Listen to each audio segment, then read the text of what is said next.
Sabe, existe uma ilusão muito reconfortante que a gente costuma ter sobre o corpo humano. É verdade. Porque, olha só, quando se observa um paciente deitado num leito de hospital, dormindo em silêncio, a impressão visual é a de uma máquina em repouso absoluto, né? Uhum, uma estrutura bem pacífica. Exato, estática. O monitor cardíaco ali bipando de forma regular, o peito sobe e desce, e tudo parece estar num estado de calmaria total. Mas é uma visão super enganosa, sem dúvida nenhuma. Pois é. O que a superfície esconde, na verdade, é que, sob a pele daquele paciente que parece tão tranquilo, está ocorrendo uma guerra microscópica e ininterrupta. Nossa, sim. É um esforço colossal, sabe? Envolvendo trilhões de células trabalhando de uma forma frenética só para manter essa ilusão de estabilidade. E é exatamente para desvendar os bastidores dessa guerra invisível que estamos aqui. Sejam muito bem-vindos a mais uma imersão profunda. Muito bom estar aqui. O foco da nossa análise de hoje é a fisiologia humana. E nós desenhamos este estudo com um público-alvo muito claro em mente, que são os estudantes das faculdades e dos cursos técnicos de enfermagem. Um público fundamental. Com certeza. Aqueles futuros profissionais que estarão lá, na linha de frente do cuidado e interpretando os sinais dessa batalha a cada plantão, né? E olha, é uma responsabilidade que exige muito, mas muito mais do que apenas ficar memorizando tabelas ou valores de referência. Exatamente. E para fundamentar essa conversa de hoje, nós temos uma base bem sólida de materiais. Uhum.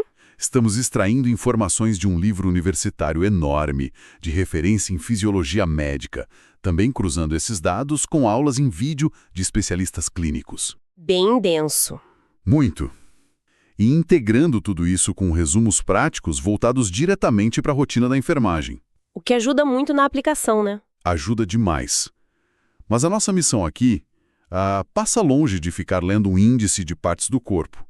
O objetivo é compreender os mecanismos, o porquê profundo das coisas. É que é porque, para cuidar da vida, é preciso primeiro entender a lógica de como o corpo luta para não morrer. Certo. Vamos desempacotar isso porque me dá uma ideia de como podemos estruturar nosso estudo. Como você está pensando? Vamos abandonar aquela abordagem de lista de supermercado da biologia, vamos imaginar um cenário real de plantão. Ah, perfeito. Um paciente dá entrada na emergência. Aí, por algum motivo, digamos uma infecção grave ou um trauma, a pressão arterial dele despenca repentinamente. O famoso choque. Exato. O alarme do monitor dispara. Em vez de simplesmente listar os órgãos, vamos rastrear o que acontece no corpo desse paciente a partir daquele milissegundo. É uma ótima abordagem.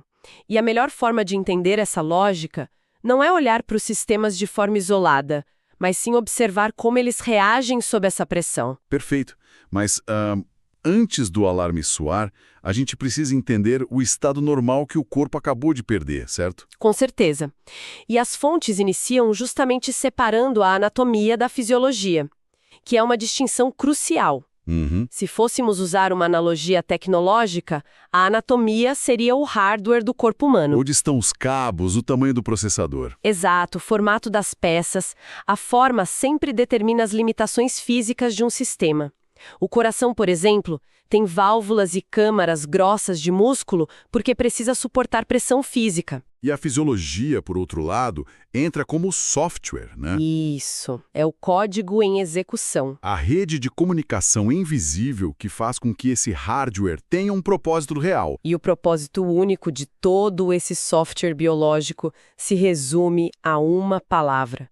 Uma palavra que aparece em negrito em todas as nossas fontes. Homeostase. Homeostase. Esse conceito é o coração da fisiologia. O termo descreve, basicamente, a manutenção de um meio interno quase constante. Mas sabe, eu sinto que o erro mais comum é a gente imaginar a homeostase como uma balança.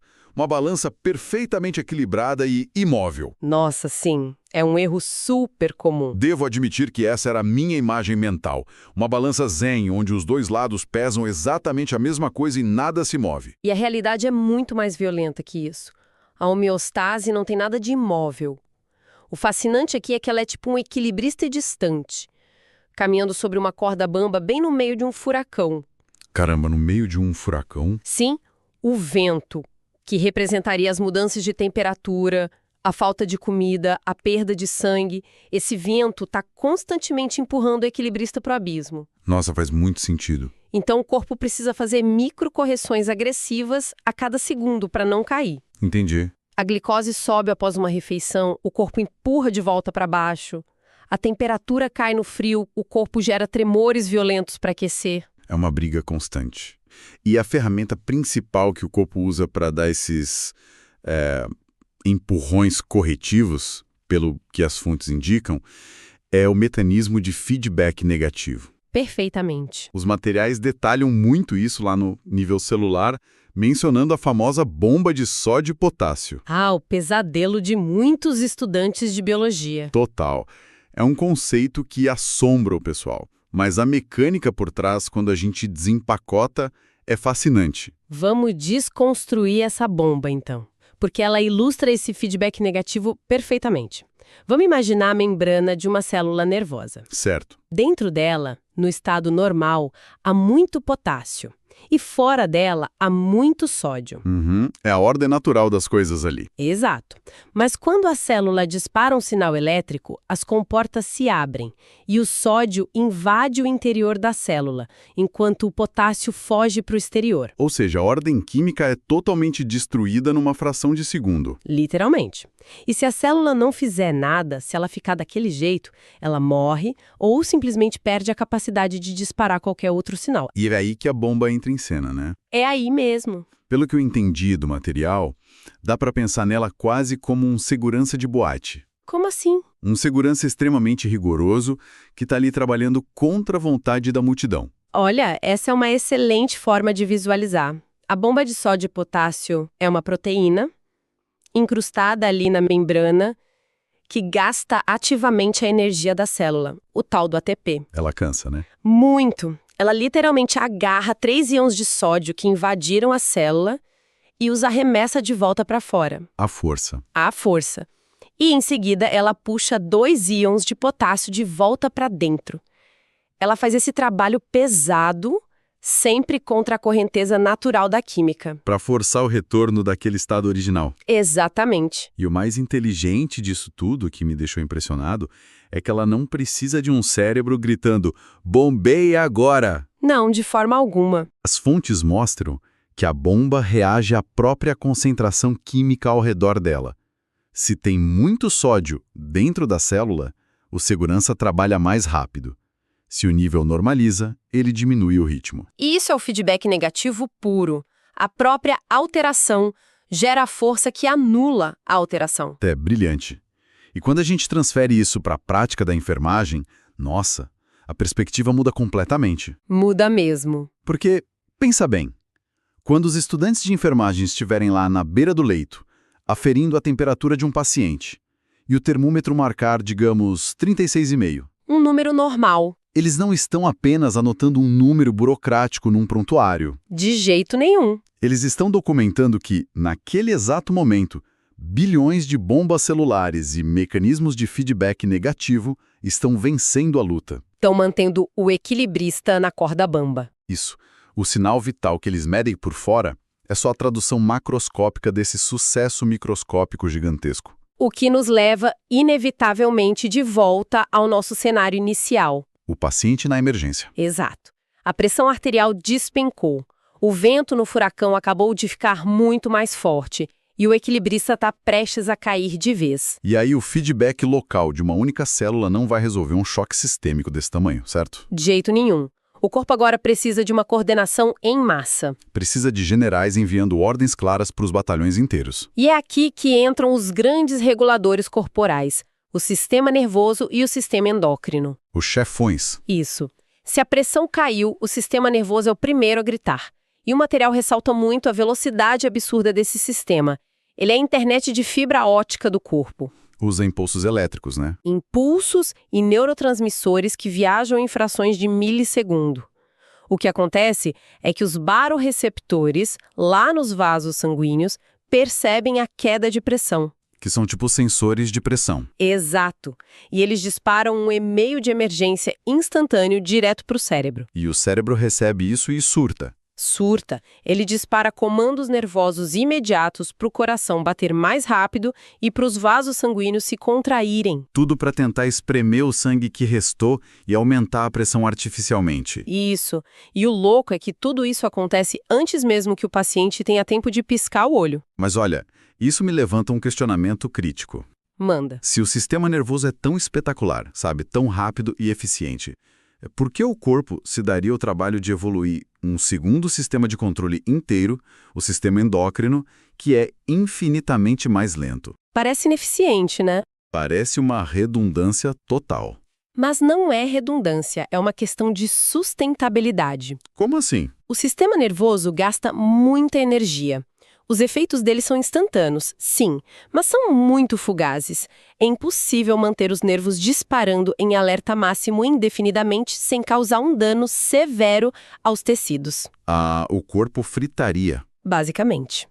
O sistema endócrino atua de uma forma totalmente diferente. Ele libera hormônios na corrente sanguínea. E demora mais. Demora. Leva minutos ou até horas para que essas substâncias atinjam o pico de concentração.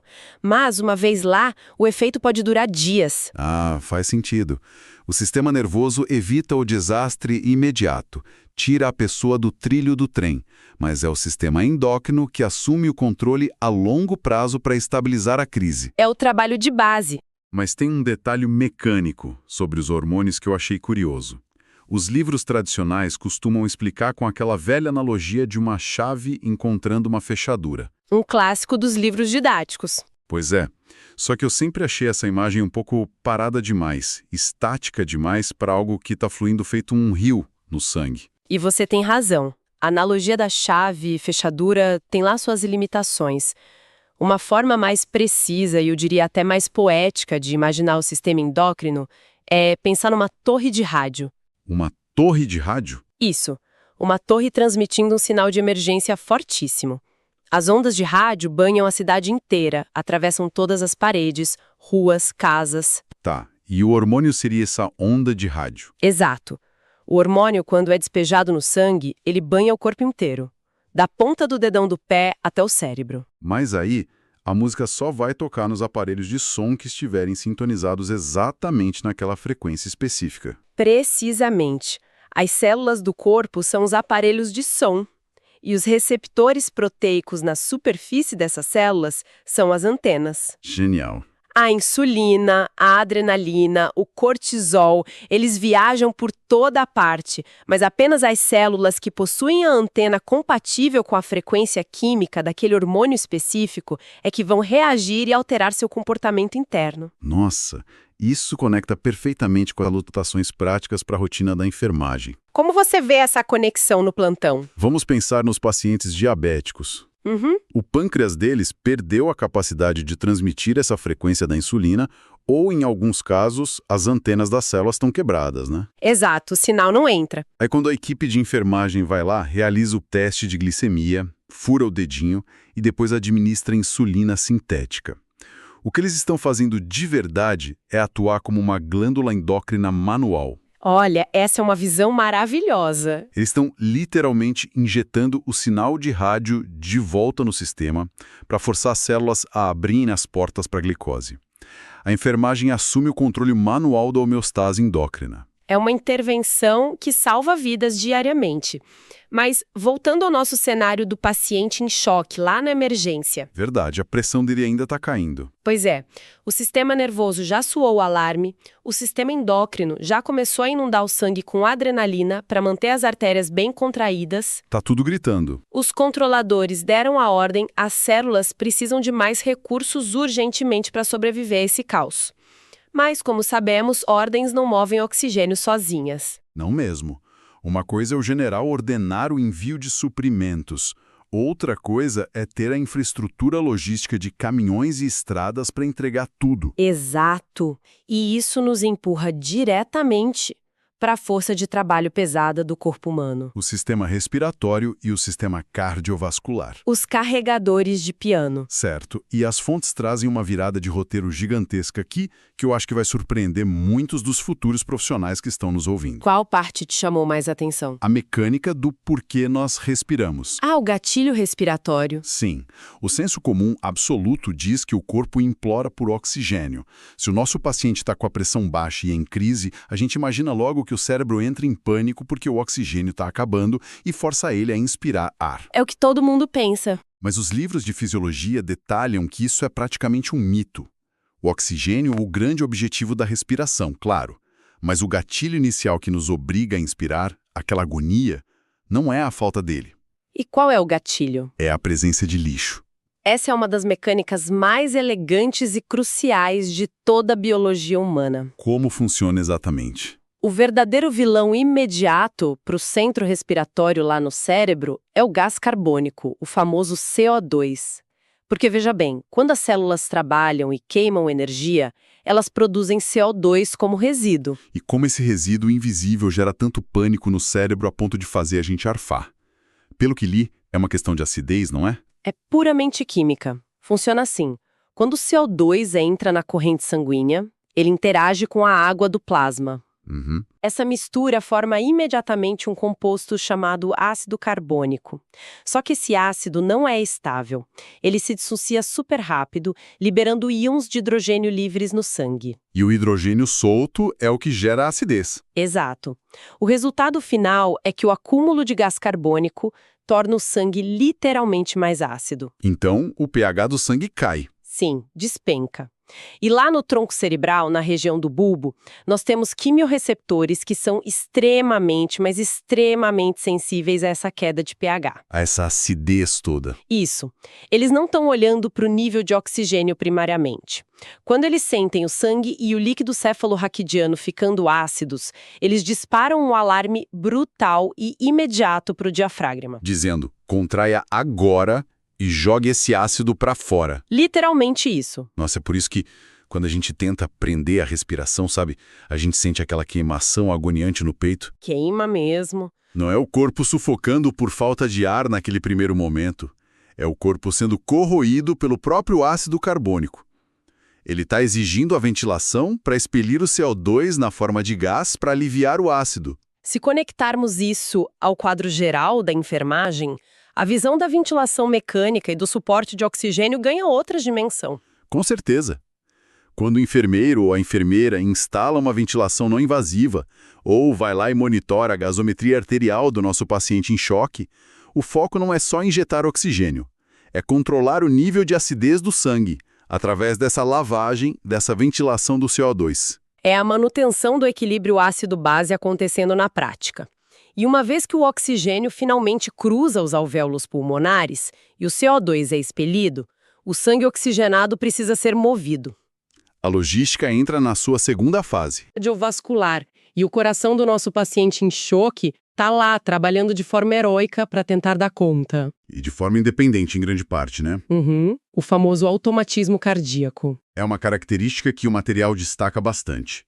Diferente do nosso bíceps, que precisa de uma ordem direta e superconsciente do cérebro para se mover, o coração tem o seu próprio gerador interno, o nó sinoatrial. Um marca-passo natural. Ele gera o próprio impulso elétrico para iniciar cada batimento sem depender de ninguém mandar. O que o sistema nervoso faz durante a crise da queda de pressão é apenas pisar fundo no acelerador desse gerador independente, aumentando a frequência cardíaca para ver se compensa a falta de pressão. Certo. Mas a frequência por si só não resolve o problema do choque. A mágica fisiológica que a enfermagem precisa monitorar tão de perto reside numa equação muito simples e mortal. Sim, é a equação principal das fontes. Pressão arterial é igual ao débito cardíaco multiplicado pela resistência periférica. Exatamente. Vamos desempacotar isso para quem está ouvindo. O débito cardíaco é basicamente a quantidade de sangue que o coração consegue ejetar a cada minuto. A força da bomba. Isso. E a resistência periférica é o quão apertados ou relaxados estão os vasos sanguíneos lá no resto do corpo, longe do coração. Gente, É pura física de encanamentos. Física hidráulica básica. Se a pressão no nosso paciente caiu drasticamente e a bomba, o coração, já está batendo no seu limite máximo de débito cardíaco, a única forma matemática de subir essa pressão no sistema é diminuindo o diâmetro dos tubos. Aumentando a resistência periférica. Exato. É fechar as mangueiras. É por isso que, clinicamente, as extremidades de um paciente em choque severo ficam frias e super pálidas. Rim, mãos e pés gelados. O corpo contrai violentamente os vasos dos braços e das pernas, sacrificando a circulação da periferia para garantir que a pouca pressão que resta empurre o sangue para onde importa, o cérebro e o próprio coração. E tem um exame prático que os estudantes fazem o tempo todo que mede isso. A avaliação do preenchimento capilar. Aquela de apertar o dedo. Exato. Quando o profissional aperta a ponta do dedo do paciente, ela fica branca, certo? E aí ele solta e vê quanto tempo demora para o sangue voltar e o dedo ficar rosado de novo. Ah, claro. Isso é um teste direto dessa resistência periférica. O profissional de enfermagem está observando a física vascular ao vivo. Está vendo quão fechados estão aqueles encanamentos. É fascinante ver a teoria ganhando vida no plantão desse jeito. Agora, sabe, as fontes poderiam facilmente parar por aí, focando apenas nos pulmões e no coração. Até porque eles roubam a cena, né? Roubam totalmente, mas o material dá um salto impressionante e vai direto para uma área que geralmente fica bem à sombra desses gigantes vitais. Uma reviravolta na trama. Tal. Na tentativa de salvar o nosso paciente dessa queda de pressão fatal, o protagonista definitivo a longo prazo não é o coração, são os rins. Ah, os rins. O sistema renal sofre de um sério problema de relações públicas. Demais. A maioria das pessoas entende o rim puramente como uma estação de tratamento de esgoto. Um mero filtro. Um filtro que retira toxinas como a ureia e joga fora como urina e acabou. E, embora a filtração seja, claro, absurdamente vital, a fisiologia avançada revela que o rim é, na verdade, o grande mestre de marionetes do sistema cardiovascular. É o verdadeiro controlador. E aqui entra um conceito que dominou as apostilas que nós revisamos hoje. O equilíbrio hidrossalino. E um fenômeno com um nome bem intimidador, a natriurese de pressão. Nome assustador, confesso. Confesso que, ao ler isso pela primeira vez, parecia algo extremamente denso e acadêmico, mas a mecânica oculta ali é de uma elegância brutal. Como é que os rins assumem o controle da pressão arterial? Através da gestão impecável do volume. Volume de líquidos. Sim. O coração e os vasos podem fazer malabarismos por algumas horas, alterando os batimentos e apertando a resistência ali na periferia. Como a gente viu. Mas se não há líquido suficiente fluindo dentro dos canos, a pressão invariavelmente vai cair. Não tem jeito. Os rins são os órgãos que controlam a quantidade exata de água e sal, ou seja, o volume de sangue circulante, a volemia. Eles fazem isso de forma física. E como funciona essa força física dentro do rim? Vamos imaginar os néfrons, que são os pequenos filtros microscópicos lá dentro dos rins. A tal da natriurese de pressão significa que a excreção de sal na urina é forçada pela pressão mecânica do sangue que chega ali no filtro. Ah, entendi. Se uma pessoa num dia normal tem um pico de pressão muito alto, esse sangue chega aos rins com tanta força que empurra fisicamente mais sódio para dentro do tubo que vai formar a urina. E qual é a importância de empurrar o sódio? Aí entra a regra de ouro da osmose. Para onde o sal vai, a água o segue. Sempre. Certo. Então, se o rim jogou muito sal no tubo, a água vai atrás. O rim faz o paciente urinar grandes quantidades de sal e água juntos. Ou seja, isso drena o volume total de líquido das tubulações do corpo e, com menos volume, a pressão arterial cai e volta ao normal. Suave. É uma válvula de alívio de pressão absolutamente perfeita. Sensacional. Mas espera aí.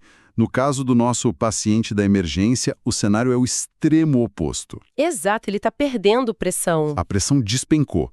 O sangue não tem força mecânica quase nenhuma quando chega nos néfrons. O que o rim faz para salvar a situação nesse caso? Ele faz exatamente o inverso daquele alívio, mas de uma forma bem agressiva. Como? Ao perceber a queda trágica da pressão sistêmica e a falta de fluxo chegando ali, as unidades filtradoras do rim param imediatamente de deixar o sódio escapar. Bloqueiam as saídas. Totalmente. Os mecanismos de reabsorção são ativados em capacidade máxima, o rim passa a sugar de volta cada molécula de sal possível para dentro do sangue e, claro, arrasta a água de volta junto. Porque a água segue o sal. Exato. Com isso, a produção de urina despenca dramaticamente. O pouco que sai fica escuro, muito concentrado. O objetivo do rim naquele momento não é mais limpar toxinas. Nossa. O objetivo é fechar todas as comportas de saída para salvar o líquido restante no corpo para manter o coração com algo para bombear. Nossa, essa explicação amarra todo o cuidado de enfermagem de forma magistral.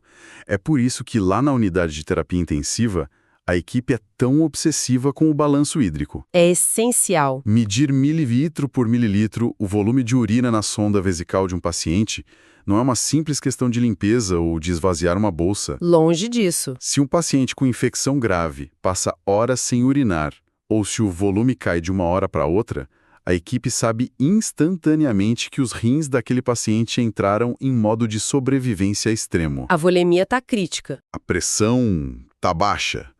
É o rim gritando lá de dentro.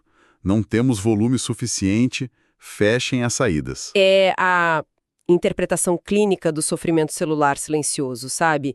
O controle do débito urinário é, na essência, medir a eficácia da circulação sistêmica. É brilhante. O que nos leva à conclusão natural de toda essa nossa análise.